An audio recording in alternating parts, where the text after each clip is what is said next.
आज बनवूया Apple milkshake. त्यासाठी एक सफरचंद स्वच्छ पाण्याने धुवून घ्यायचं आहे। त्यानंतर त्याची साल काढून घ्यायची आहे। सफरचंदाला कट करायचं आहे आणि त्याचा मधला भाग काढून टाकायचा आहे। त्यानंतर त्याच्या फोडी करून घ्यायच्या आहेत।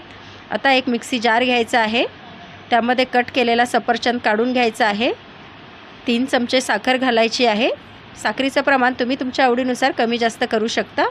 1.5 कप दूध घालायचं आहे। मी थंड दूध वापरलेलं आहे। आता मिक्सरला फिरवून घ्यायचं आहे। त्यानंतर 2 ग्लास घ्यायचे आहेत। ग्लासामध्ये बर्फाचे तुकडे घालून घ्यायचे आहे। मिक्सरला फिरवून घेतलेलं ॲपल मिल्कशेक घालायचं आहे। वरच्या बाजूने बारीक कट केलेले सफरचंदाचे तुकडे घालायचे आहे। गार्निशिंगसाठी सफरचंदाचे काप मी लावून घेतलेले आहे ग्लासाला। पिण्यासाठी तयार आहे ॲपल मिल्कशेक। रेसिपी आवडल्यास लाईक आणि सबस्क्राईब करायला विसरू नका। थँक्यू।